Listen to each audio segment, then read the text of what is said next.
So we're very happy to have with us today two excellent speakers, Professor Ana Maria Herrera and Professor Anthony Green.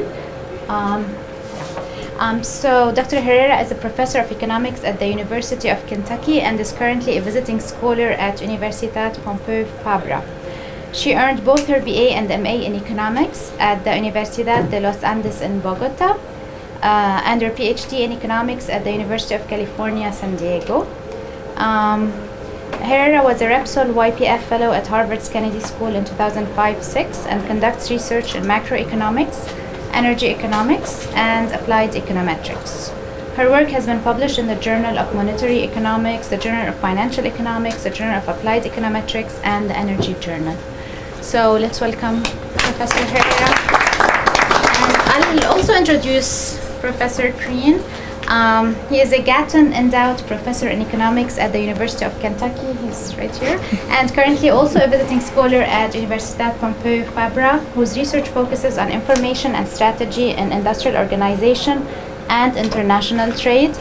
Previously, he was a professor in economics at Michigan State University, Fulbright professor at Charles University in Prague, and visiting scholar at the Australian National University, Boston College, and University of Sydney.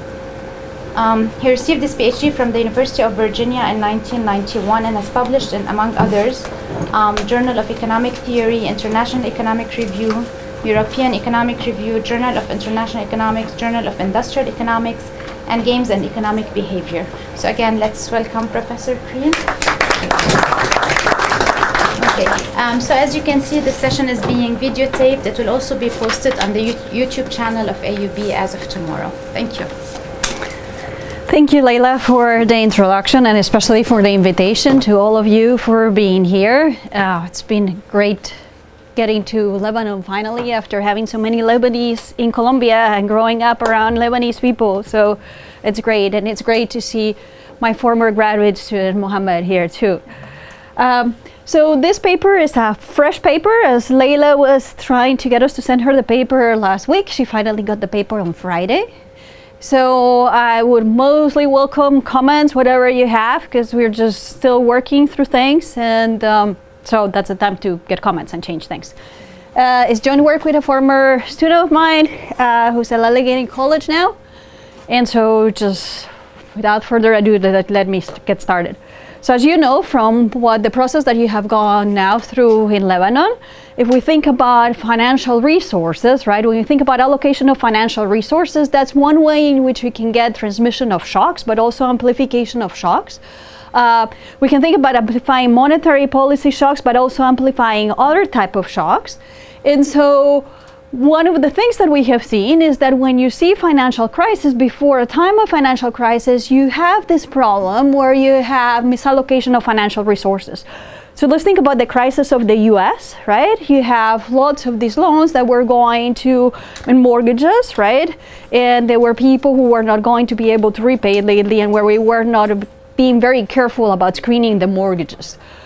The other thing that we know is that if we think about financial crisis compared to other type of crisis, we know that they have very long-lasting effects on the liquidity, and this is high liquidity across firms. And we would be particularly worried if this also affects long-term credit, because that's going to affect the abilities of the firms, right, to invest. So that's the other thing that was prompting us here. And when we started thinking about this, we also started thinking, well, we're going to look at credit flows, and I will explain in a moment what I think about in terms of flows. But the question here is, okay, so how should policymakers respond to changes in credit conditions? And when I'm thinking about changes in credit conditions, right, we have after a financial crisis, one of the things that policymakers could do is they could start to evaluate, for instance, a financial boom, right? Before we hit the crisis, these policymakers should be thinking about how dynamic the credit market is, how flexible so this credit is being reallocated, which are the firms that are getting the credit, are these firms that are maybe high default probability firms, are these low default probability firms, are these firms that maybe have a more efficient way of investing, right? So that's one of the questions that pops up when we're thinking about this. Another thing that we can think about this in this case is we're thinking about this recovery from crisis where you have very low credit, right? So I had been told right now that, for instance, in Lebanon, we're having the banks that are not offering that many credit lines to the households.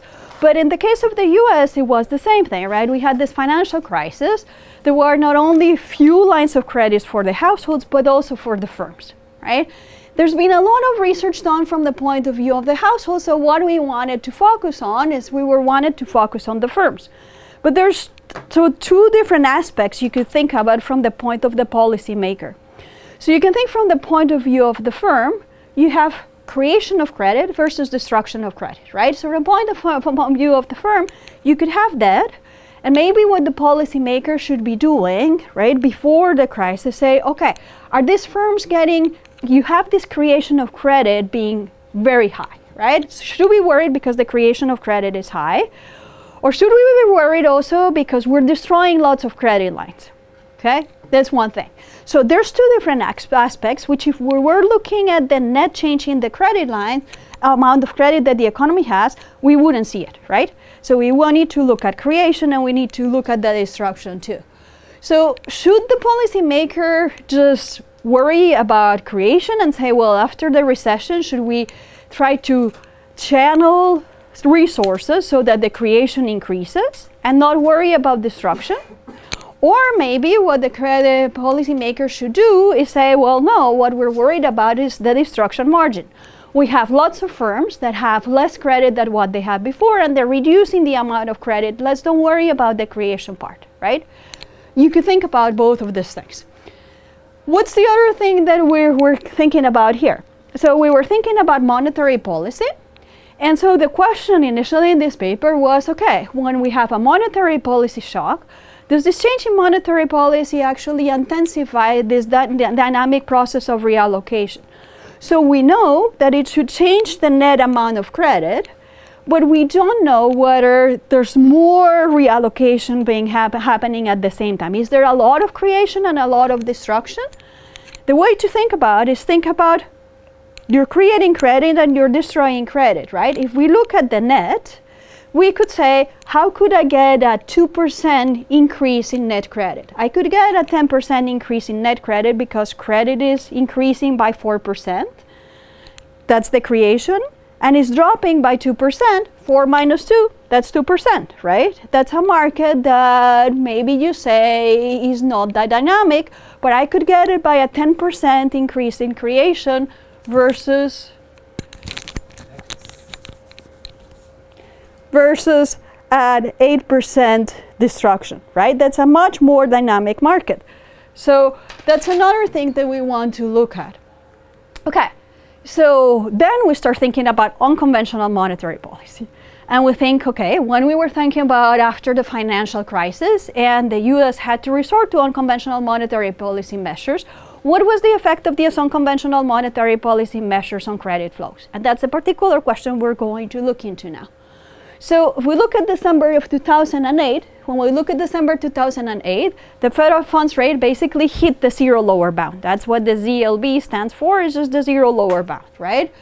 And at that point, what did the Federal Reserve had to do if they wanted to foster more liquidity in the credit market, but basically to go to unconventional policy measures, okay? So then, by November of 2014, if you look at the amount of the assets that the central bank had, the Federal Reserve had, we're basically at the point where we have up to 4 trillion of mortgage-backed securities, agency debt, and long-term US treasuries. So it's a huge increase, right, on the assets of the central bank. So the question of this paper, what is to answer is, what type of firms were affected by these unconventional monetary policy measures? Let's focus on this part. By unconventional monetary policy, do you mean quantitative easing? We're going to think about quantitative easing, the operation twist, and then the next quantitative easing. But this also might include the forward guidance too. We don't have for now a way to separate between the two. So. But my next question is it unconventional after a recession to basically lower interest rates, try to lower interest rates than zero? Okay. We could argue whether that should not be, yeah, we could think about not being unconventional. we're going to say in this case, when I'm going to refer to unconventional monetary policy, is any policy that allows the interest rate, the shadow rate, to go below zero. That's what it's going to be. Okay, so just to give you an idea of the importance of credit in the US, if you look just right before the recession, what was happening, right, is you look at the ratio of the total debt to equity in the US, you see this huge increase, right, in the total debt to equity. So most of the external finance, right, was mostly external finance through that and not equity you have in the firms. And then after the recession, this still starts dropping, right? If you think about what type of credits these were, like if you think about, well, part of it was mortgages, but the other thing that we have seen during the last times is we've seen a huge increase in commercial paper. But again, here during the recession, you have a dip on everything, right? So just dip on every different type of credit. Okay, so if we think about what is so particular about credit, so why do we focus on credit or not equity? Part of it is going to be because we have the data, right? But part of the other thing is going to be because if you think about credit from the perspective of the firm, right, is if you look at this credit from the perspective of the firm, this is the main form of external finance for firms in the US, right? So that's what's going to allow them to do lots of the long-term finance if you think about long-term credit, but also it has very distinct costs and benefits from other things like equity. Okay, so that's why we're thinking about it. I'm going to go very quickly over this. This is just to say our paper doesn't stand in the vacuum, right? There's lots of related literature in here. There's lots of other people that have been looking at these questions. They have looked at financial frictions and misallocation of resources. We can think about monetary policy effects also on borrowing firms' cost, on the lending institutions. We've done previous work on credit reallocation. What people have not looked at is in particular what is the effect of this unconventional monetary policy, which is what this paper does. So let me get to the data. First thing that we do is we basically get data from Compustat North America. We're going to use quarterly data. This covers from the first quarter of 1974 until the first quarter of 2017. And what we're going to do is we're going to compute these credit flows using the same definitions that we had in our previous work with Raul Minetti and Mara Kohler. And so how do we do this? Or let me tell you first about advantages and disadvantages of using this data. So one advantage of using Compustat is that you have a very long period of time, right? So we have data starting on the 70s up to 2017, and that allows us to look at the dynamic process of reallocation. So that's a good thing. What's the other thing that is good about the Compustat data is that we can partition firms by groups. So we can look at things of like, okay, are different type of financial characteristics of the firms important? So can we split them, for instance, in firms that are more financial dependent versus the ones that are less financially dependent? Small versus... Question. You're saying limiting the sample to publicly traded firms is an issue? I will go, yeah. Okay. So that's a problem, right? Because there's going to be the larger firms, usually are going to be older firms. Right. The only thing is we're going to think, okay, if this affected these firms that much, yeah, the effect for if we were going to smaller firms should be even larger, right? So we have Orbis data for, do you know that? We, for Russia and Turkey, we bought Orbis data where we have the entire almost universe of firms. That would be great. Yeah. Then you can look at all the, Yeah. That would be a great question to say, okay, well, and then you can compute credit flows for Turkish data and also for, yeah. So there's a way to merge this firm with data, with private data also for smaller firms. That's not something we have done yet. Yeah. So that's a disadvantage, right? So we have just only publicly traded firms, so it's going to exclude especially the really small firms. So let me think about definitions first. That's another thing is when we're thinking about debt here, really what we're thinking about is we're thinking about the credit reallocation across the firms. We're not looking at the bank side. Okay, so there's work that already Chen Garibaldi, who had used data from the Federal Reserve, where you can look at the reallocation at the level of the bank, which I assume that's data, for instance, that the Bank of Lebanon would have and would be interested in looking at, right? But this is from the point of view of the firm. The other thing that we have is we can actually decompose long-term data and short-term debt. And the importance of that is, right, if you think about short-term debt usually is just going to finance the period of time between the firm's, well, like the operational cost that the firm has to incur and whenever they get the payments, and so they have to pay for that, for wages, for instance, versus when we think about long-term debt is usually what finances investment and would allow you to grow, right, get some idea of growth. Other thing that we're going to do here is we're going to have all forms of debt because that's what we can get from campus debt. The only thing that we're going to exclude is we're going to exclude account payables to suppliers. Not because trade credit is not important, but because trade credit has very different characteristics to the other type of credit, right? Interest rates are different, the penalties are different, so again, that's something else that is left for somebody else to do, looking at effects on trade credit. And finally, the other thing that we're going to exclude is we're going to exclude firms that are on the finance, insurance, and real estate sector. Why do we exclude those firms? The reason why we exclude these firms is because we want to focus on the firms that borrow and not in the firms that are lending. Okay, that's the idea here. Okay, so measurement issues here. Sorry, but real estate includes developers? That's going to include developers too. Yeah, which actually would borrow, but we cannot split them. There's no way to, yeah. But yeah, that's a good question. REITs as well? Sorry? Real estate investment trusts? REITs? Sorry? REITs. Real estate investment trusts. Yes, they're here. Right, they're excluded. Yeah, they will be in fire, so they're excluded. So the way to think about this, basically, we're thinking about service sector, right, apart from that, but we're talking lots of it is going to be the manufacturing sector too, manufacturing firms.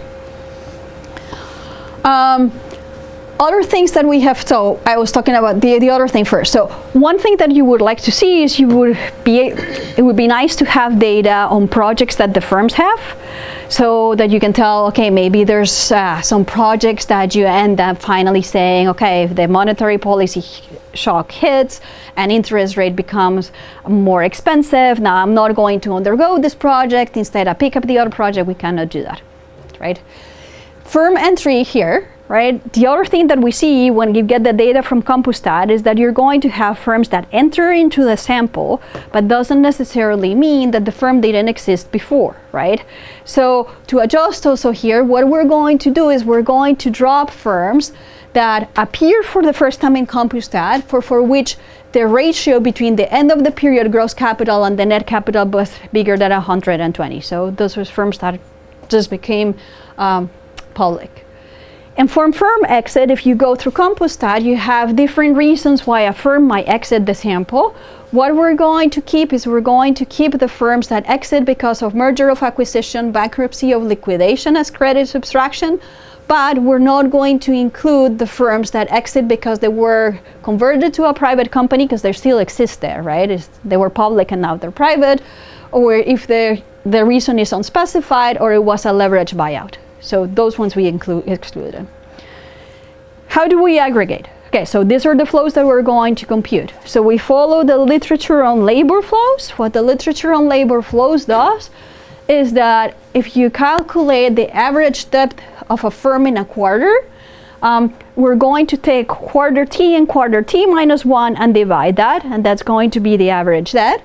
And then we're going to do the same thing for subsets of firms. What do I mean by subsets of firms? For instance, the firms that are small or the firms that are large. And then we're going to calculate the rates of growth. Those rates of growth are going to be the rates of growth between period T and T minus 1. Note that when we do that, the same thing as with the labor flows data, these rates of growth are going to be bounded between minus 2 and 2. Okay? So these are the definitions. Why minus 2? Because we're taking these averages. So then that's going to bound them between minus 2 and 2. Okay, you bound because Yeah. that can be minus more than minus 1. Yeah, but there's the rate of growth. Remember that part. Okay, so then the rate of growth, in that case, the maximum you're going to have -2 or plus 2. That makes it more continuous. Yeah. So what are we going to do? The same thing as with the labor flows. We calculate credit creation, credit destruction, net credit growth, credit reallocation, and excess credit reallocation. Credit creation, the first one. So how do we define it? Basically what it's going to be is take these rate of growth of credit, and we're going to weight them by the share of the debt of the firm on the group that we want. The group could be the aggregate, or the group could be small firms, right? And so that's going to be credit creation. So what is going to be counted here? Basically rates of growth for firms that are expanding or firms that are entering. What is going to be credit destruction? Credit destruction, it's going to be, again, the weight is the same, the debt of the firm over the debt of the group that we're calculating, and we get the absolute value of the rate of growth, right? Because these rates of growth are negative. And so that's going to be the credit destruction. So we have two rates of growth, credit creation, credit destruction. If we subtract the credit destruction from the credit creation, what do you get? The net credit growth. Net credit growth is what most of the papers focus on. They're not going to focus on this part or on this part, right? Credit reallocation. What is credit reallocation going to be? Credit reallocation is going to be the sum of the positive and the negative. And then we have excess credit reallocation, which is going to be the credit reallocation minus the net. What does that mean? Is the credit that you need in excess of what the change in credit was to accommodate the changes in the credit, okay? So these two measures are going to be measures of, you can think about the intensity or the dynamism of the credit market here. So let me show you the data. So on the top figure, what you see is credit creation, which is the solid line, and credit destruction, which is the dashed line. The gray areas are going to be the recessions in the US. And what you can see is you have a lot more dynamism, for instance, in the 80s than in the 70s. And then also in the 90s. And if you look and we zoom in into the area that we want to focus on, the last recession and afterwards the zero lower bound, what we see is a huge increase in credit creation right before the crisis, and then a big drop. And if you look at credit destruction, actually the rate of credit destruction was dropping before the recession, and then it increases during the recession. If you look at credit reallocation, it's going to be the solid line, and let's call it the dotted line, so these two figures here. Again, what you see is the dynamism of the credit market was increasing before the recession. You have this increase in credit reallocation, and it drops dramatically when you have the recession. And then it's sort of stable afterwards. Let me show you something else also for those of you who have looked at labor flows, right? So if you have looked at labor flows before, you would say, okay, how do these measures compare to labor flows? So if you look at averages, and the average I'm giving you is over the period, we have data for labor flows and the average for the annual labor flows. What you can see is that credit, right? Your rates of growth in credit are much bigger than, for instance, if you look at jobs. They're bigger than if you look at sales or even at physical capital. So there are important amount of credit reallocation here. There's a very dynamic market, and this dynamism changes over time. Coefficient of variation are somewhat bigger, right? If you look at bigger than for the total credit than the long-term credit, that is not surprising because it's the short-term credit that is going to have more volatility and somewhat, think about the same size of the sales.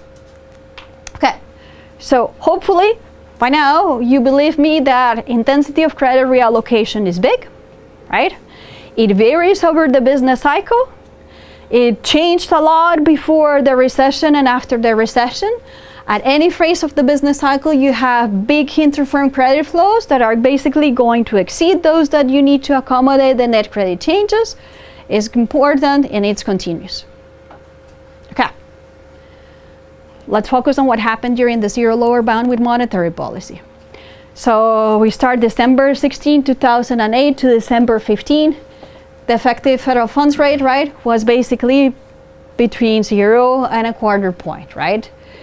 If we look at the effective federal funds rate, this is how it looks for basically 8 years before it hit the zero lower bound, right? It was increasing, then it dropped. We hit the zero lower bound, and this is the black line. This is the effective rate. If we wanted to look at what happened at unconventional monetary policy, the way we're going to do it is we're going to use the shadow rate that is computed by Zhu and Xia. Okay, so as you can see, the shadow rate goes below 0. It starts here going below 0, and this is the period that is going to be much lower, right? And basically what it's going to allow us to measure is all these unconventional monetary policy measures. That's going to be quantitative easing, part of it that's going to be due also to forward guidance. It's going to be measuring this effect that the policies were having on the long-term interest rates that we would not have seen on the effective rate. So what is the advantage of using this shadow rate? The advantage of using that shadow rate is we can use the same econometric tools that we learn in our other classes in order to estimate what the effects of monetary policy are. So if we had this period here when it hit the zero lower bound, this is not really going to give us a good idea of what the Fed was doing during that time, right? So instead of that, let's use the shadow rate. Okay. So if I show you also during that period of time, there's big changes, right? Those changes in credit during the zero lower bound. This is for short-term credit, but in particular, just look at, for instance, the first row on both of these panels. What you can see is that there's big changes in credit from the end of the zero lower, so from the beginning of the zero lower bound to the end of the zero lower bound, right? Credit creation was increasing, credit destruction decreasing for long-term credit. And if you look at short-term credit, they're about the same rate, so the net didn't change very much, but there was some important reallocation here, and here too.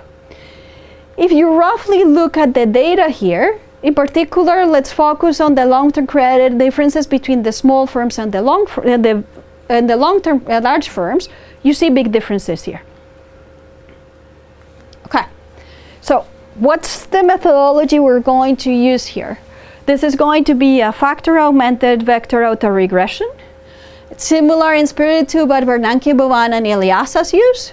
So let's think about this F being the unobservable factors, right? And the R is just going to be our policy instrument. Our policy instrument is going to be the effective federal funds rate when it doesn't hit the zero lower bound, and whenever it hits the zero lower bound, we'll replace it with the shadow rate. Okay? So that's the monetary policy instrument. We're going to relate that to X. What is X? X are going to be series that are observable. We're going to include here 99 time series that include what? Data on labor, data on consumption, data on housing and exchange rate, interest rates. On top of that, we add the credit flows. Why do we want to go this way instead of a regular VAR?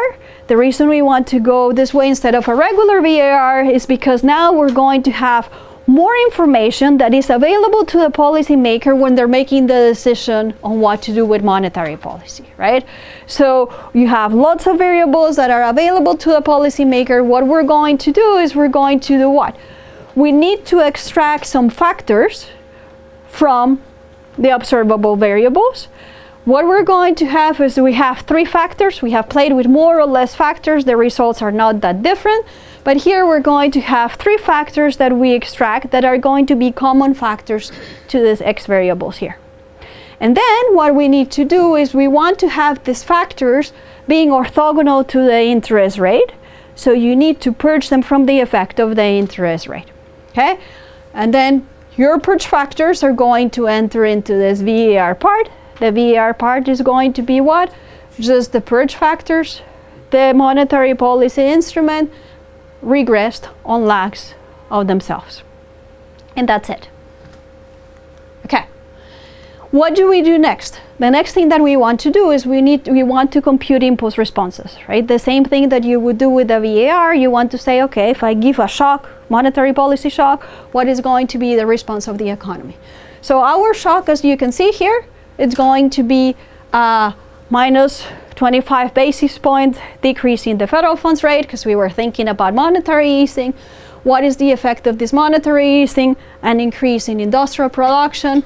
You have a little bit of what we know as the price puzzle, this effect on the prices here. Capacity utilization is going to increase, unemployment decreases, and your housing starts are going to increase. More importantly, in the two bottom panels, note that two things are happening. Credit destruction is increasing, and credit creation is increasing, right? Credit creation, if we computed the numbers, note that the scale here is different than this scale. So net credit changes are positive because creation is increasing more than the destruction, okay? Which you can see in the next graph here. So if you have monetary policy easing, your net credit change should be positive. That's what we would have expected. But the credit reallocation also increased, right? We have a lot of reallocation of credit, and the excess reallocation also increases. That's historical, right? That's the average over the whole period of the whole sample that I have. But I told you at the beginning that really what I cared was the unconventional part. So let's go to the unconventional part and think. We're talking about the decrease in interest rates. We're going to, yeah. Really, because we're thinking about the period of monetary easing, right? But this system is symmetric, which might be a problem, right? So if it was an increase, it would look the same thing, but flip it over. And that's it, right? So what is the contribution of the unconventional monetary policy here? So what we do is we're going to look at two counterfactual paths for the period of the zero lower bound. What are the two counterfactuals? What we can do is we could decompose our impulse responses and say, okay, I want to compute the contribution of interest rate changes and changes in the factors, and then I can compute what my historical path would be. But the other thing that I could do, right, is compute what the contribution of just one shock. What is the shock that I'm interested in? The monetary policy shock. So let's calculate the contribution of the monetary policy shocks to the evolution of the different variables that we're interested in here. And let's focus on the credit flows, okay? What's the first counterfactual? The first counterfactual, I'm going to call it a non-monetary policy shock counterfactual. What is that equivalent to? This is equivalent to saying, I'm going to make that these shocks equal to zero during the whole period. What is that equal to? To say there was no surprises in monetary policy. The only thing that happened is that the central bank followed the usual monetary policy rule. What is the second counterfactual? Well, you will see that is the interesting one. The second counterfactual is to say, what would have happened if the Federal Reserve would have been constrained by the zero lower bound? So let's eliminate that gap that we had between the shadow rate and the federal funds rate. That's basically what this is doing. Okay, so solid line is going to be the historical, the dashed line is going to be the first counterfactual, and the dotted line is the second counterfactual. So when you look at the path of industrial production, basically what this is saying is, okay, so suppose that we don't have any unconventional monetary policy. Had we not had any unconventional monetary policy, industrial production would have been much lower than what we have observed. Unemployment would have been higher. Credit destruction would have been somewhat lower, and credit creation would have been somewhat lower. If I shut the monetary policy shocks, there's a difference there, but really the difference is minimal. I'll have everything for completeness in the tables that I'll show you, but the effect there is not very big. Okay, so what's the other thing that we're going to do? We're going to say, okay, well, there's heterogeneity in the firms here, so how do financial resources get allocated across heterogeneous firms? And so what we're going to do is we're going to partition the firms along several dimensions. Okay, so these are the dimensions we're going to consider. We're going to define split group firms by default probability. I'm going to show you results for the highest tercile and the lowest tercile. Then I'm going to split them by debt service, highest tercile, lowest tercile. By size, and this is based on value asset, age, which is kind of iffy in terms of definition because it's the age defined by Compustat. So 16 years prior to the date of inclusion, all is young, otherwise they're old, and need for external finance. And then we're going to define firms as financially constrained or non-financially constrained depending on these measures. Okay, common measures that people have used, right, for financial. Yeah, that doesn't look that good. Okay, so what I want to show you, let's get through this one instead. Okay, so if we look at their policy counterfactuals, this is the first scenario, this is the second scenario. The first scenario, basically, there's not much, right? You shut down the monetary policy, the wedge between the actual and the counterfactual is basically nothing. Whereas instead, if I had shut down, basically being constrained by the zero lower bound, what would have happened for short-term credit? Basically what would have happened is that what the zero lower bound, what the unconventional monetary policy did was to make credit creation larger and to avoid some of the credit destruction. So more importantly, for the long-term credit, basically it avoided some of the, or made the creation of credit larger and the destruction higher. Where do you see the big differences? The biggest differences, for instance, are going to be for high debt firms and also for high default probability firms. So some of the credit was being channeled towards these firms that were more financially dependent. What's the other thing that we look at is we look at different rounds of policy, and if I had time to go to the different round of policies, what you will see is, you can see in the paper, is that the first round didn't have that much an effect. Quantitative easing, the second round didn't have that much of an effect. Operation twist, the effect was smaller. Here's where the effect was. It's basically the last round of quantitative easing. You would say to me that's not surprising, right? Because if you remember, I showed you the graph for the difference between the effective federal funds rate and the shadow rate. The gaps are bigger there. So you would expect also the effects to be bigger here. So larger effects are still the same, right? It's going to be for high default firms, high default probability firms. So last 5 minutes or so that I have, I would say, okay, fine. You're saying that unconventional monetary policy should have been channeling resources to those firms that were more financially constrained. We wanted those firms to get some of the credit that we're not getting. But should I worry? Because what's going to happen is most of the effect is focused on the long-term credit. Are these firms that are going to be good in terms of investing or not? What if what the monetary policy did was reshuffling some of the funds towards firms that were not very efficient in investing? Then we should be worried, right? So one of the things Why are these firms financially constrained to begin with? Because they're risky? So they could be for different things, right? Some of them could be, that's right, because they have higher default probability. And what actually we're doing is we're reshuffling some of the credit to firms that were high default probability. And therefore, then we should be worried, right? Exactly. Exactly.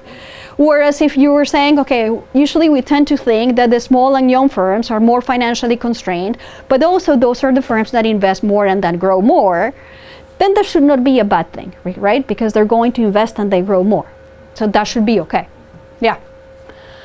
So what we do here is we calculate some investment efficiency index. Note that this investment efficiency index, what is it going to do? It's going to compare sales to capital, right? So it's weighted sales as percentage of the capital growth between 2 periods of time. So we split them between the ones that are bigger than 1 and smaller than 1. Bigger than 1 are those for which there had capital growth, right? And then we ask the question of which firms were being affected by this unconventional monetary policy. And I think that's probably the part of the paper that is more interesting, is that when you look at these firms, certainly these firms are different, right? When you look about productive versus less productive firms, for productive firms, you have much more credit creation, higher rates of credit creation, right? Lower rates of credit destruction than for the firms that are less productive to start with. Probably we would have expected that, right? if we look at the credit reallocation, and especially if you focus on the long-term credit, which is going to finance this investment, what you're going to see is higher rates of credit reallocation for productive firms versus the non-productive firms. Now, what was the effect of this unconventional monetary policy? What we're going to see is that, again, most of the effect is focused here on the third round of quantitative easing. When you compare productive firms versus non-productive firms, so for short-term credit, what you see is that unconventional monetary policy increased the creation of credit for these firms that were more productive. And the other thing that it did was that it also increased the creation of credit for these firms that were for the productive firms for the long-term credit. So in that sense, that's a positive thing, right? Because it should foster investment and it should foster growth. And when you remember the numbers that I gave you for what the averages were during this period of time, these changes are not small, right? Effect on the less productive firms, much lower. Okay, so minutes to conclude. So what does this paper, what are we doing in this paper? Basically, if you look at this unconventional monetary policy, it had considerably large and persistent effects also on allocation of credit among the firms. Where is the effect? Mainly is on the long-term credit. And when we looked at were they effective in easing financial constraints, it was. In some of the cases, maybe you would have think a priori not a positive way if there was this high default probability firms. The only thing we're saying, well, it's positive in the sense that if you look at short-term credit and long-term credit, it increased substantially more for the productive firms. So that should give you a moment of respite and say, okay, well, at least it was working in the direction that we wanted it to work. So there's where I say, okay, if you had Lebanese data for firms, you could ask the same question, right? Okay, thank you. Yeah. Let's take a few questions and then go ahead. So I have a question regarding the model. The observable variable, you only put the interest rate, the shadow rate, as observable, and everything else are unobservable factors, including the exchange rate. And so why not including the exchange rate and the industrial production, the aggregate measures, why they're not in the block of the observable variable? So we are to some degree, right? Because what we're doing is we're extracting the common factors from all those variables, right? So to some degree, those things are in there. One of the things that we have learned over years of looking at monetary policy papers is that sometimes these FAVER papers do a better job at showing us the effect and estimating the monetary policy effects than just the VAR. So if we went the other way, then you start saying, okay, I'm going to start increasing the dimension of the VAR by how many variables, right? And then you have this problem of dimensionality. Yes, definitely. So the only thing was why not really moving those to the observable block and then keep the credit flows only in the unobservable factor block. We don't want to do that, right? And the reason we don't want to do that is because we want to trace the effect in here. So the credit flows are in there with all the other credit variables. We could try. Because in other papers usually so for example in the paper that we have on job flows, we basically put some aggregate variables as observables, observable variables block. We could. So we're rotating only on the observables, the sector ones. Okay, when we're disaggregated. The concern would be identification of these, observable variables. As long as we have the monetary policy down, it doesn't matter. Yeah, in this case, yeah. Yeah. And then also because monetary policy, the Federal Reserve monetary policy has changed over time. So wouldn't it be a way to do like some time varying factor augmented beyond possibly? So one thing you can think about is, you can be whether it's time varying. If you look at the and one of the things that we were looking just last week, if you look at the monetary policy shocks during this time, even before that, I would say that they're still within the range that would allow you to think that that hasn't changed that much, okay? And there's lots of work in the things that Wan Xia had done where it shows that you don't see that much change in the structure. So you could look for a structural break. You don't have enough data there, right, at the end to try to do lots of tests, but it seems like if you shorten the data, the sample, and have less factors, you still get the same impulse response functions. So yeah, that hasn't changed that much. Okay, thank you first of all, it's great to have you here. Just one question about the monetary policy shock. I've seen this being done in many different ways. So one way is to look at a Taylor rule, for example, and then measure monetary policy shocks from that. Another is now in the finance literature, they're saying since April 2011, you have to account for the summary of economic projections. So there are, my impression sometimes is that there's more information in that period of unconventional monetary policy than summarized by the shadow rate. So do you think that's a factor that should be? So yeah, for sure. So as I said before, we just finished doing this round. This is like the first draft of the paper that we have written, and really, yeah, one of the things that we should look for instance, about what is the role of just the announcement, right? In that, yeah. You would control for that by just having. So you could look at the dates of the announcements. Okay, so dummy variance. So and then you can project that into the rate. Another way that it's possible, and that'll be interesting to look at, is also because what they were doing is really they were affecting the whole term structure, right?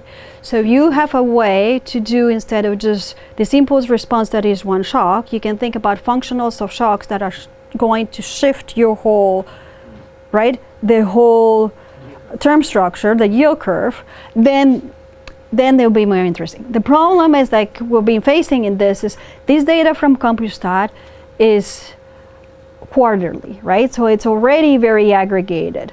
So in the cases where you have, so there's a question there, right?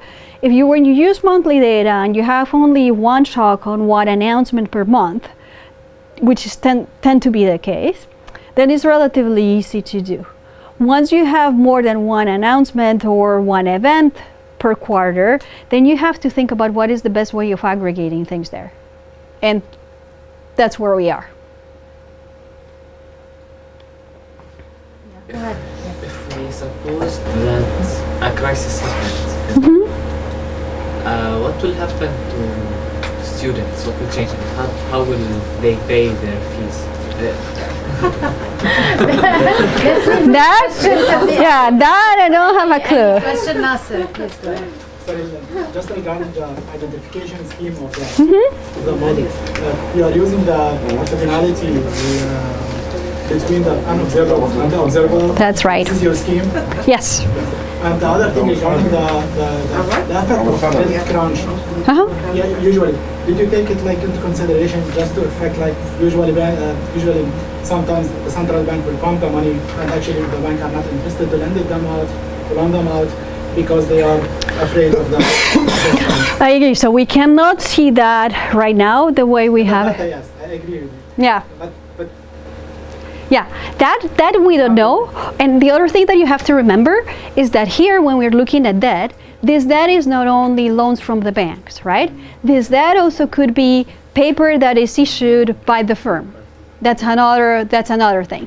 And clearly, one thing that we saw in the U.S. during this period of time was that firms that had the ability to issue commercial paper started issuing more commercial paper and getting less bank loans. Other questions? What happened in QE3 that was not happening in QE1 and QE2, so that we started having some effect on the real economy? That's a good question, and I don't know. Yeah, and I don't know the answer yet. So, because part of it might be just a matter of how big the gap was, right? You're just having the shocks that are bigger in this period of time, and that's what we're looking at now, right? You just need to be shocking the economy much more to get this big wedge in there. But monetary policy was not changing. It was the same over the. It was so again, you're buying more long term. So that is true. So there you're buying more long-term bonds at this time. They were focusing more on the long-term market. So that's one thing. Forward guidance? And that was forward. But forward guidance also covers some of, it depends on how you see it, right? Because there were announcements even before. It might have covered some of the period before. Yeah. Were they aware of this? Were they aware of this, that the third round would be the most efficient? Or were they just trying trial and error and then QE3? I don't think they were necessarily aware that that would be the most effective round in terms of credit. A priori, I don't think so. But they knew what they were doing, right? They knew which part of the yield curve they wanted to affect at that point. That was clear. Yes, the increase or decrease in the federal fund rates was 0.25%. Mm-hmm. What would be the effect of a higher change in the basis points? Multiply it. Because we took it for granted that the Fed is going to come up every press conference and change 0.25 base or 25 basis points. In this model, multiply it by whatever it is. Would the effect be the same? So if you do it in this model, 0.25, instead of 0.25, you do 0.5, it will be twice this effect, because we're assuming that the effects are linear, right? So, and what would be the effect of deleveraging the Fed balance sheet on the entire process? Okay, so that part we haven't done, right? Because we just looked at the initial part. That's another thing that we could look at. The more data, yeah, I agree. The more data that you have, you could look at that period, and then you could actually test whether the effect were symmetric or not, because there's no reason why they might have been symmetric. yeah, I just wanted to ask about what if a positive shock would you expect it to give like different responses? I mean, in this model, I know it's symmetric, but I don't. That's something that we should investigate. It might not be necessarily symmetric, right? In some of the things that Mohammed and I have looked at, is not necessarily even just symmetric positive versus negative, but also whether it's symmetric in creation and destruction, and you get different degree of reallocation of resources with a positive or a negative shock. Yeah. So yeah, that's something to look into. So basically, the estimation was done on a sample that started from 1974 all the way to 2017, and then the monetary policy rule has, like you have the Volcker period in there, you have the Great Moderation in there, and then you're estimating throughout the whole period, and then you're doing your historical decomposition and then counterfactual for the QE3 and QE2. So, for example, if you start your sample, let's say after the Volcker, we need to check. Okay. Yeah, we still need to check that. Yeah. I guess with this we will take a 5-minute break and then go to the other papers. Thank you. Okay. So thank you very much for having me here.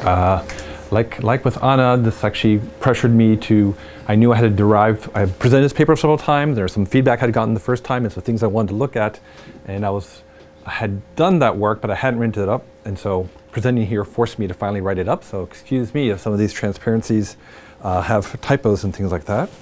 So it's called Shipping to Good Apples Under Strategic Competition. And you may not know what the Shipping to Good Apples effect is, but you may have experienced it or observed it locally. So the Alkene-Allen theorem, as it's known as shipping to good apples, because of a famous paper by Borchegin and Silverberg, and Silverberg's spelled incorrectly, JP 78. And there's a local Washington, so Washington State produces apples for consumption. And someone wrote into the local Washington State newspaper seeking help. And their question was, why are Washington apples in local markets so small and old looking? The dried up stems might seem they were taken out of cold storage from some gathered last year. Where do these big, delicious apples go? Are they shipped to Europe, to the East, or can they be bought here in Seattle? So this is sort of the idea of that there's something produced. This thing that's produced has unintended different levels of quality, good quality apples and lower quality apples. And then for some reason why you cannot find the good quality apples locally, it all seems to be exported. And a lot of places have presented this. There's people from different countries. There's products they think about.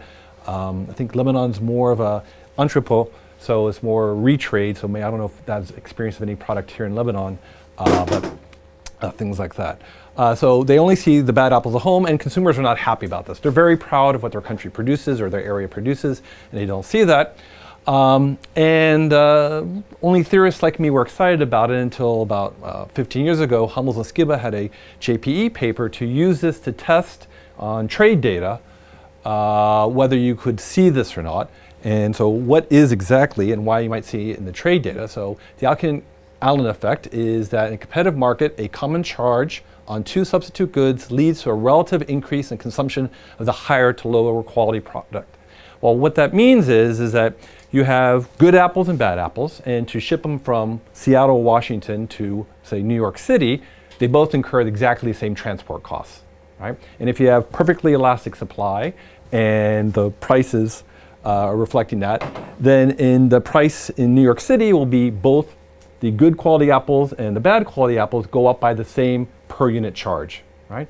Therefore, the relative price of the good quality apples is now cheaper compared to the bad quality apples. And so the relative demand for the high quality apples is increased, and there's conditions in which this occurs, and that's the Allen effect.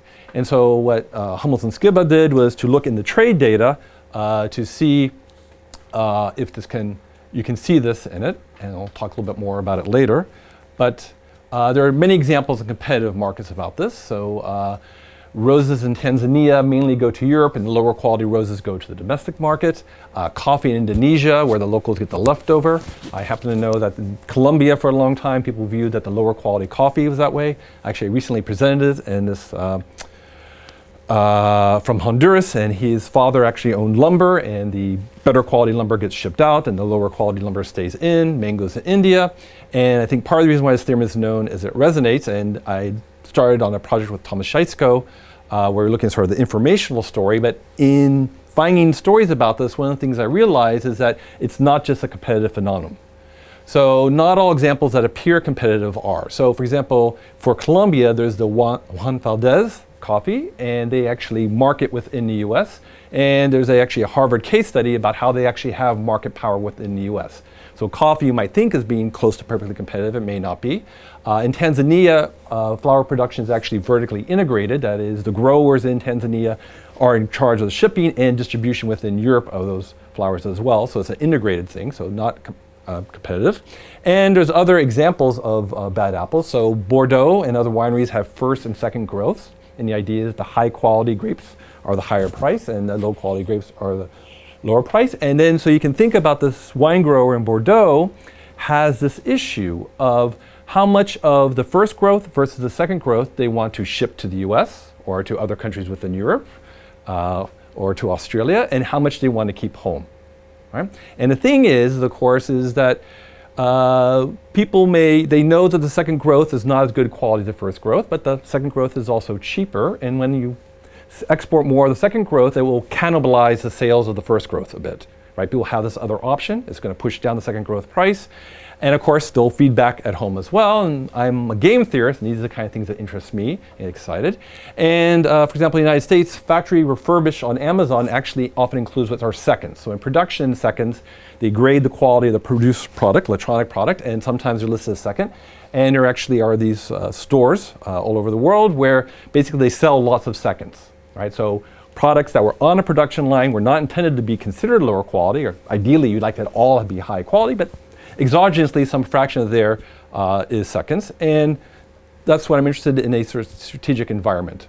And I guess the key question here is that, are you going to still see this shipping the good apples when firms start thinking about the feedback of exporting the good apples may have on the prices in the foreign markets as well in the domestic market? So in the US, you can actually find importation of low quality through the Sierra Trading Post. So different products that you might not think about have seconds. So kayaks, espresso machines. You can save 54% on this espresso machine. You can actually Google factory seconds of different products. And for A, you get appliances. I typed in B, bumper plates, which if you weight lift, that's the weights on there.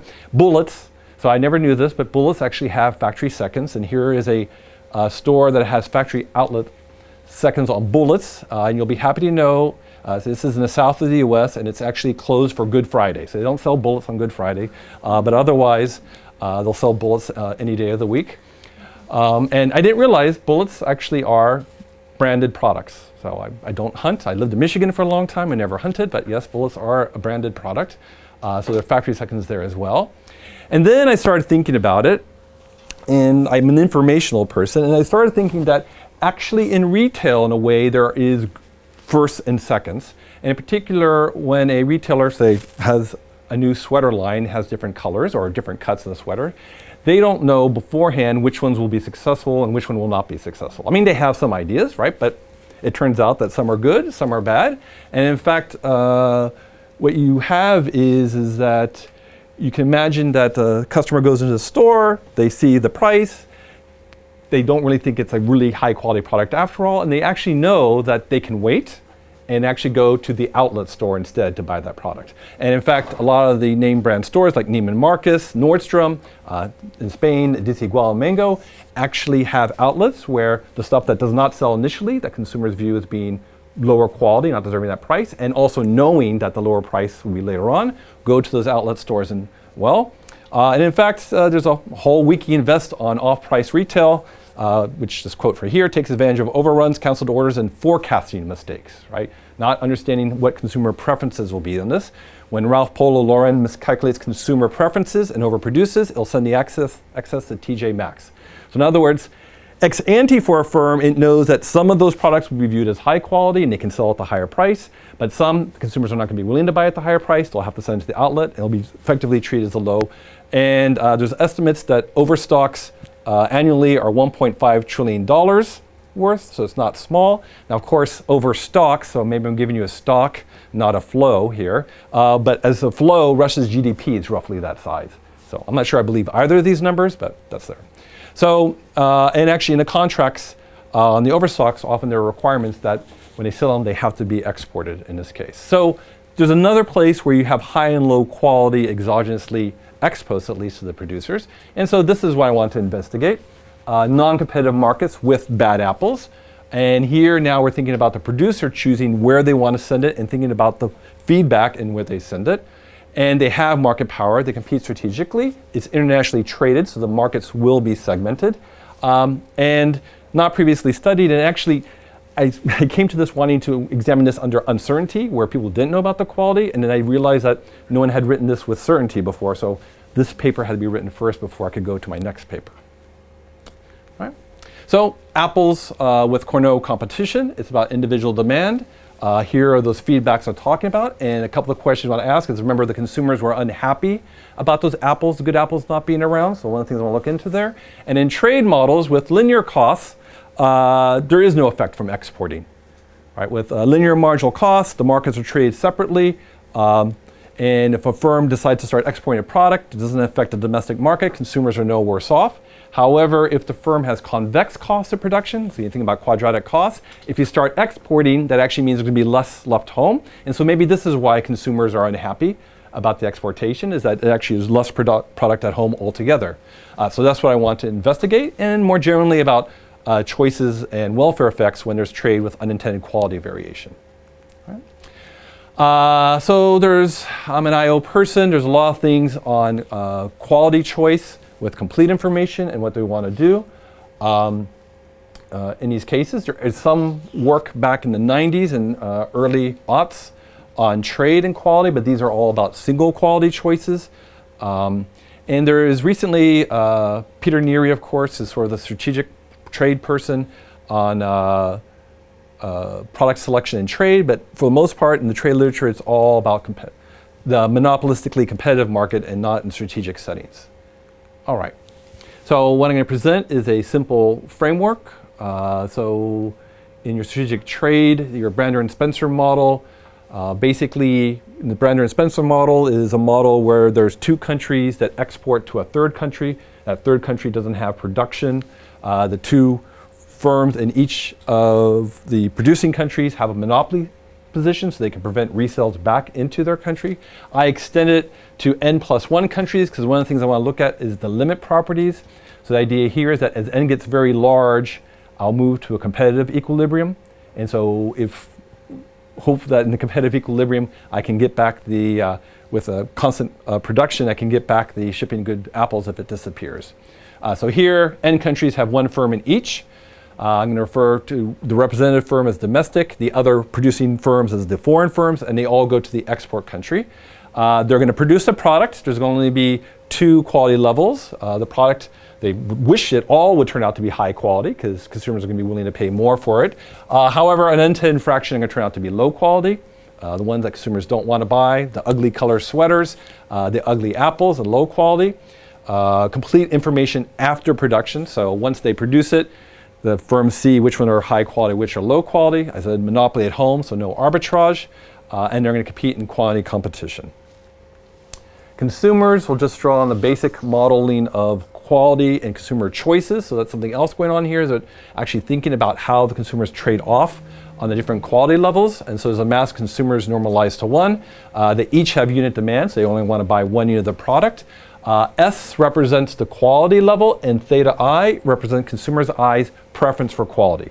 So the idea then is that for higher theta I means you value quality more. So everyone here agrees about the ranking, right? What's a better quality product, what's a lower quality product? What people disagree about is how much more you're willing to pay for the better quality product, right? So I agree that a BMW SUV is much nicer than a Kia SUV, but am I willing to pay the higher price for the BMW one versus some people are, some people aren't. And the other key thing here is we can think of it as Maya and Johnson have shown that a better way of thinking about it sometimes is quality upgrades. That the Kia is one car, and buying the BMW, you're actually buying a quality upgrade is the way to think about it. And so higher theta I's are willing to pay more for that quality upgrade in this case. Or the classic example is between tourist class, nicer tourist class, business class, and first class in those. So let me show a graph of the demand. It'll be uniform, so it'll be linear, so you can understand some of the dynamics here.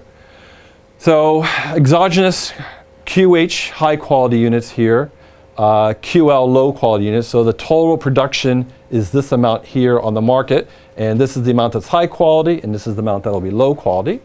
And then, for example, here is SH, the high quality product, and this goes all the way out to 1.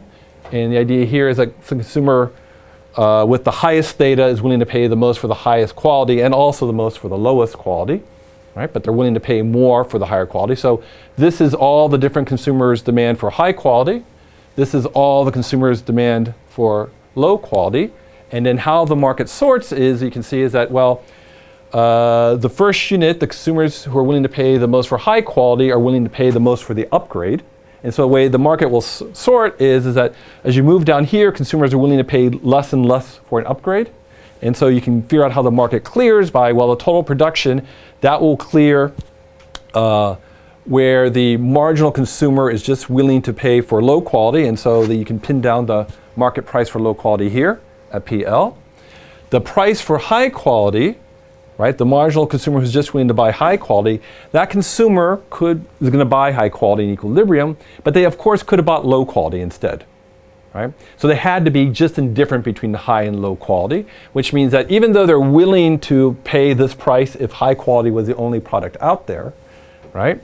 Because they could have bought the low quality, right? Which had a price pinned down by the marginal consumer here, and their value of it was here, their surplus was here for the low quality.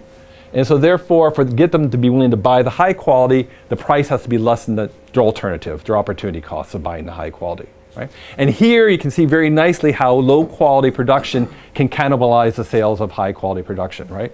So for example, if we expand QL, there's more and more low quality production holding high quality production constant, the price for low quality drops down as a result. But of course, as the price for low quality drops down, that means that the marginal consumer here, who's still the same, is getting more surplus if they choose low quality, and so therefore the high quality price has to drop down. So for the retail stores, one issue they have is that, by having these outlets and consumers knowing these outlets, to convince the consumer to buy their high quality product, these outlets actually force them to offer a lower price on the high quality. And you read a lot of articles about the cannibalization of sales in this case. All right, so I just showed you with the graph, and then you can pin down the prices here. They'll look like this. And then here's a consumer surplus for the low quality, for the high quality, triangle here, and I wrote it here so you can see it's the premium there. So firms are going to choose Q, and they're also going to choose how much of the high quality production they want to export and how much of the low quality production they want to export. So 3 choices for each firm. Marginal cost production C. I want to assume production for low quality is efficient. And then subscripts will indicate location, superscripts indicate the high or low quality. So here's the domestic firm. Z is going to refer to the dud rate, so the fraction that turns out to be low quality in this case. So before going to the oligopoly version, there's some interesting dynamics in a monopoly version to see. So here is the monopoly firm's profits. Here was the price expression for the monopolist firm. Here's the fraction of its production that turns out to be high quality, and this is how much it chose to produce. Here is going to be the price for low quality. Here's the fraction of duds and what it produces. So it's only producing at home, simple autarky, nothing going on here. It maximizes, and you can figure out how much it wants to produce. Roughly, this is the expected quality, less cost of production, divided by the expected quality and the low margin because of the premium you have to pay for low quality. Okay. So there's a couple of interesting comparative statics here. So another reason to look at it. The first one is that production can be increasing in the value of low quality. So we pin down this, we have some SH and SL, and the reason why a firm may actually choose to produce less as SL increases. So one thing you can think about is that, well, maybe firms, they're going to have duds, but they want to make sure they're better duds in some sense. And that can actually be bad for the firm because as SL rotates up and people value SL better, well, that means again that marginal consumer, low quality now looks better. And so that alternative now looks better. And so in some sense, one reason why you might see outlet stores further away and things like that is sort of impose cost on consumers, so that alternative doesn't look quite as good. So there is a reason actually to lower that. And the other sort of interesting comparative static here is that output can be increasing in the dud rate. So as you have more duds, you may want to increase output. And again, what's occurring there is that as you have more low quality resulting, that means you have less high quality, and you may want to expand output to get more high quality on the market. So here is profits, and those 2 previous comparative statics I mentioned here is that it actually turns out that increases in that low quality could actually reduce profits for the firm. Right? So the firm has reasons to make the duds less attractive, and if you ever studied Musa and Rosen's quality discrimination, there's sort of this enlargement of quality spectrum is sort of the intuition behind there. Now, that was maybe not so surprising. What is maybe more surprising is that when you go to consumer surplus, it turns out that in this case, consumer surplus is just basically half a monopoly profit. And so it actually turns out from consumers' point of view, an increase in SL can actually be bad news for them as well. That means actually sort of minimum quality standards can have a negative effect on consumer welfare. Why? Because it causes the firm to produce less, and so overall the consumers are worse off, even though the low quality product is a better quality product. Okay. So that's just a benchmark, but I now want to get to the main results about what happens with the shipping the good apples.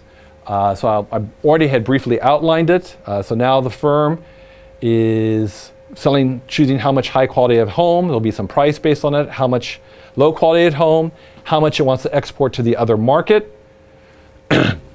As a result, now the price in the other market is going to depend upon what all the other firms choose as well. How much it's going to export of the low quality other market, cost of production of everything it produces, and now here T, the per unit tax on its production, which actually can also have a public economics interpretation where there are different tax rates in different states or different countries or different regions as well. Unfortunately, because each firm has 3 choice variables and there's basically 6 markets from each firm's point of view, getting a closed form solution I haven't been able to do, or a more generalized solution.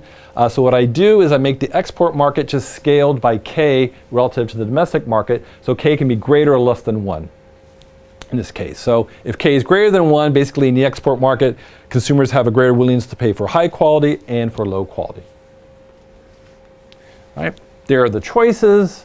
Yes, they are expressions. The first thing to note here is that transport costs increase. It can actually have the fraction of high quality good exported decreases. In this case, what's going on here, and I only bring up this lemma because it'll give you the intuition for everything later on, right? When K is less than 1, the export market doesn't value either high quality or low quality as much as the domestic market. However, it's not so much that they value it less, is that when K is less than 1, what any consumer is willing to pay for the quality upgrade is actually smaller as well. And so what that means when K is less than 1 is as you increase the transport costs, that when you export a high quality unit to that other market, relative to what the price would be for the low quality, you're not going to get as much as you would have domestically. And so as the transport cost goes up, you don't want to export as much of the high quality product. However, on the other way around, when they have a greater willing pay for the upgrade, then you do want to. So actually, when transport costs go up, and K is greater than 1, the fraction of your high quality exported actually goes up, right? You're exporting more of your total. Now, this is going to play a role. Sorry, so I'm still not familiar with my new transparencies. Okay, so one question you might think about then here is that I made an assumption that the export market was scaled up on both high and low quality. And so a different thing you might be saying to me is that, well, maybe what's really going on here is that it's higher income market, for example. People are just willing to pay more, so you send a higher quality product to that market. That's what's going on here instead. My intuition was that wasn't right. That was about the upgrade premium. And so I've just finished solving for the case where I keep the high quality export market the same as the domestic. The export market only differs by K for low quality. So K greater than 1 means that the export market is willing to pay more for low quality than the home market, but they're still willing to pay the same for the high quality, though it has to be capped that low quality doesn't become better than high quality in the export market. And in that case, the sign's reverse. So it actually reflects the quality upgrade story, not that the general income is greater. So in that case, when K is greater than 1, right, as transport costs increases, the fraction of high quality good exported decreases, right? So even though that economy has overall greater average willing to pay for the product, as transport costs go up, you send less high quality. Why? Because the premium you can get for high quality there is less, which is sort of suggesting through all this that we might get a reversal of the shipping to good apples. That because the premium is what's going to matter, that as transport costs go up, you may actually see less high quality being exported. And in fact, that's what I find, right? That if K is sufficiently small, right, that the shipping to good apples theorem doesn't hold here. Right? As transport costs go up, the firm is actually going to ship relatively less high quality than low quality product as a result. And again, it's not driven by the greater willingness to pay, so I haven't quite folded these in as neatly as I'd like to, where again with the alternative setting, K has to be greater than a certain amount to not get the shipping to good apples, or rather the shipping to bad apples as a result. So first of all, okay, I find that we might not get shipping to good apples once we move away from a competitive environment and a strategic environment instead. But the other question then is, well, what happened to relative prices through all this? And what's interesting, oops, see, I'm still not using my transparencies. I'll come back to that in a second then. No. Oh, here it is, yes. I thought I had in my transparency somewhere, but apparently not. Oh, wait, here. No, nowhere here. So I'll have to tell you what happens. So what about relative prices in this case? So remember, the firm is choosing how much of the high and low quality it wants to export. And so we see that under these conditions, for example, here, you're going to have less high quality exported. So you might be thinking, well, what's happening in that case is that the relative price for high quality in that foreign country as transport costs go up is actually going up. All right? But no, the answer is no. Actually, the relative price effect part of the alkyl still holds that imposing a higher tax, you're still having a higher price, but the firm is going to adjust so that the relative higher quality is decreasing in all those cases. So that's actually potentially something you could see in the data, right? So going back to, so one is, Hummels and Skiba finding support for shipping to good apples. So the question is, can you find evidence for certain products with market power where you don't see it? So that'd be a sign of that. And second, you might still see, though, that the relative prices decrease as a relative quantity demanded for high quality. So the final question then, So the other thing here, again, what I've just recently did, is that, well, what about as N becomes large? So as N, you have a large number of countries all exporting to this. You can think of that as trying to find a competitive limit in this case. And I haven't proved this yet, but as N goes to infinity, the reversal of the shipping to good apples does disappear. Right? So this model would include the case of the alkene aniline, which is perfectly competitive markets with perfectly elastic supply, which would occur in this case because they have constant production. So in the limit, you go to competitive, you get the shipping to good apples. Once you're away from the limit, N becomes small, the possibility of not shipping to good apples, but rather shipping to good bad apples occurs instead. So the other major thing in this paper is to turn to welfare and what's going to occur there. An interesting thing that happens in both the variations of the model is that start with autarky, right? We had the original firm, monopoly, they're not trading at all. As I mentioned before that typically with constant marginal cost of production, trade doesn't do anything. With quadratic cost of production, trade is actually bad for domestic consumers because they get less of the product as a result. And I thought that this constraint might do a similar thing. But instead, actually shipping the apples in this case, always increases consumer surplus. Right? The only case it doesn't is when the two countries are identical and there's zero transportation costs. So identical countries, positive transportation costs, zero transportation costs, identical countries. In all those cases, domestically, consumer surplus goes up. And the intuition of what's going on here is that the firm is constrained, right? It's producing, it can choose how much to produce, it can choose how much to export of each type of quality good, but it understands that, well, if I export more of the low quality second growth wine, it's going to reduce the price of my first growth wine in that country I'm exporting to. On the other hand, as I export more of that low quality second growth wine to it's going to raise the price of the second growth wine at home, and as a result, raise the price of the first growth wine at home as well. So all these things are interacting. So how is the firm going to move on this? Well, there's sort of two different things going on with this constraint.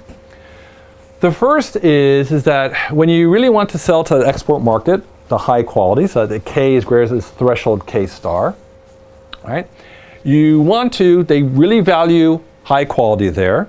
So you want to sell more high quality to them, but the only way you can really do one thing you can do is your current production, just export more of it, but for that reason you have incentive to increase production, right?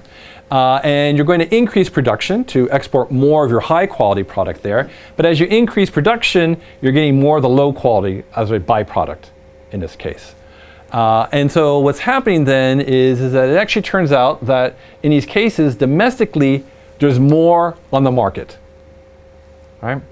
To get more of the high quality product exported, you end up with more high and low quality products domestically, less high quality products than there would be in autarky, right?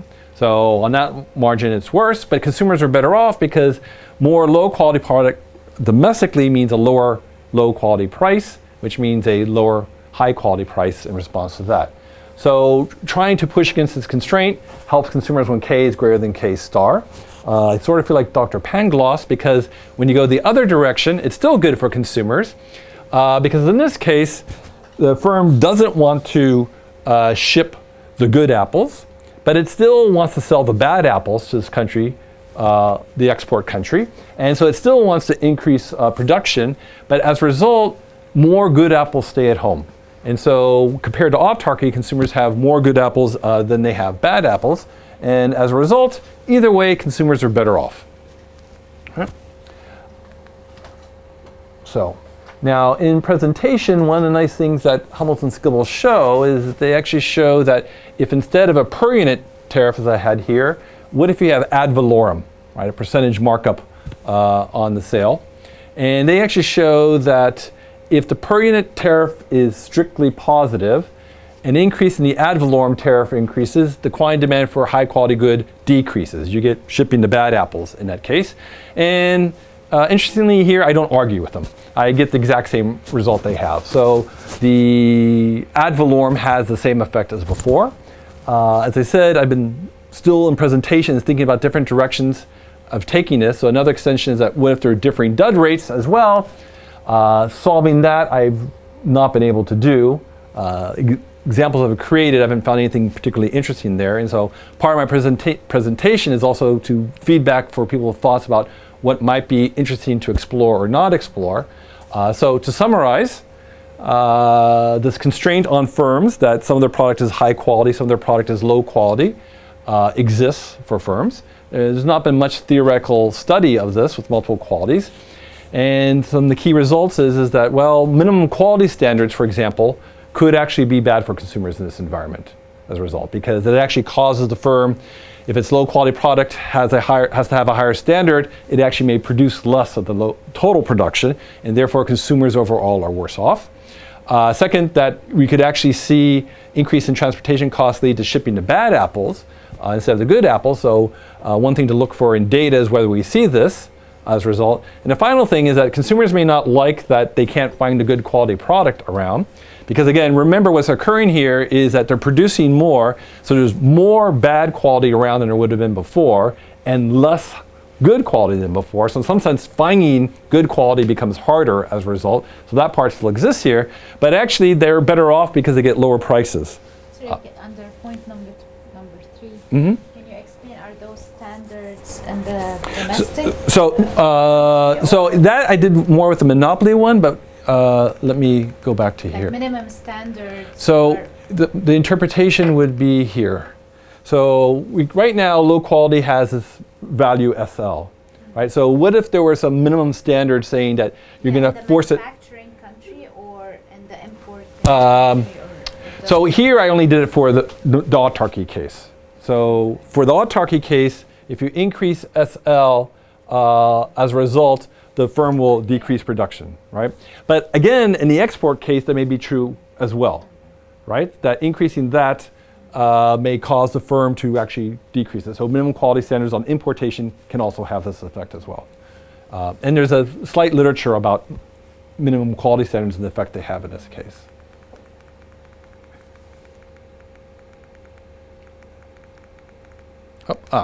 So a couple of things I would thinking about what to look into or not to look into is that asymmetry between the different producing countries and finding anything interesting there or not. So in particular, maybe having weaker home demand in this scenario could actually be better, because if you have weaker home demand, in some sense, you don't care about the lost profit so much domestically, about having maybe more bad apples around.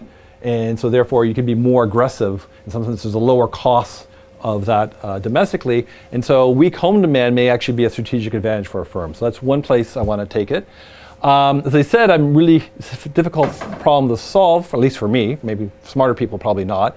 So one possibility is to fix production and then just see for a given production, and then you can generalize in other dimensions. However, one of the things I didn't mention there is that holding output constant, you don't get shipping the bad apples. So if you fix the output choice and you only have what fraction of high and low quality, you only get shipping the good apples. So actually the production response is part of what's resulting in that. The Brander and Krugman sort of an other classic trade paper where the countries, here I have them all sending it to an export country, but what if the countries are exporting to each other, right? And then could there be standard effects? And then the other thing I'm thinking about is instead of having more countries, and I had to extend it to N firms, N countries, basically just have 2 countries producing, but within each country have a large number of firms and take the competitive limit that way instead, and see if you get the shipping to bad apples instead. So, thank you in this case.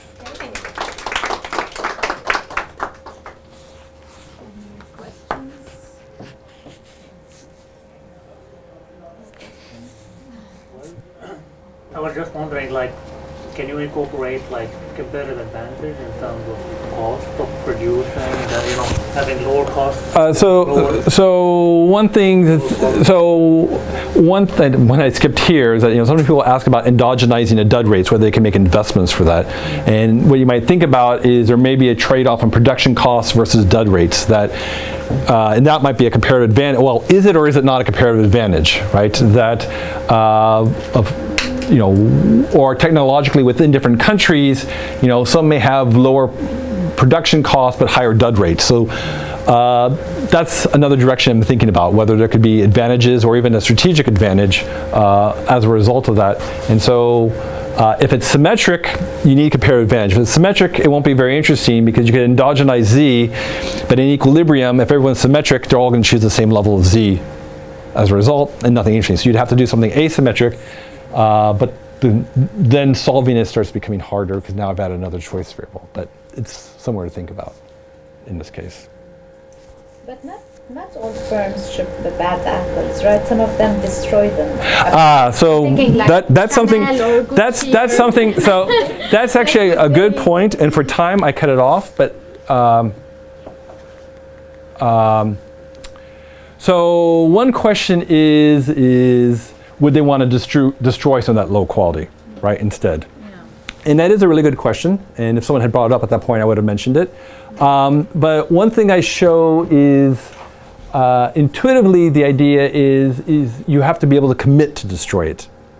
So one variation of the monopoly model I solve is one where they first, they produce, they have some high quality, they have some low quality. They first put the high quality onto the market and let the market clear. And then in the second period, they then choose the low quality. And the question is, would they actually choose to destroy some of that low quality? And it's a commitment problem. Once you get to the second period, they always would want to sell all their low quality, right? So yes, in fact, they may want to destroy some, but they would have to commit to be able to. So then the question is, how do you commit? And it turns out I looked into this, and committing to destroy, there's not free disposal. So in graduate micro, you learn about free disposal, but free disposal is actually an assumption of convenience to avoid problems. So even if the firm could commit, there is no free disposal. For one thing, you have to dispose it. You could sell it to the disposaler, and they might sell it instead. So Gucci may have the bad bags, and in fact, there's this company in Hong Kong, and they have their whole thing is about destroying it. And they said, imagine one day you're walking down a busy street full of vendors. Suddenly you notice something, your company's flagship product, luxury handbags, is being sold by a random merchant you've never met. These are the same bags you rejected in an earlier order from your supplier. So you can reject bags, say that low quality I don't want there, I want it destroyed. And how do you know that manufacturer is actually going to destroy it or not? All right? So in fact, you wouldn't be surprised that this company is actually what offered the services of monitoring destruction, right? Industrial shredders, steamrollers for electronic devices, and of course, lawyers to be there to witness all this. And well, this company exists, so this is not free, as you can imagine. So I went back and if you can introduce a relatively small destruction cost, and yes, you'd like to get rid of it, even if you could commit, but in that case, you do have the problem of it's too costly for you. But of course, it's also true there can be cases where destruction costs are low enough that you do go ahead and destroy it. But that's right. Any other questions? Okay, thank you. Thank you.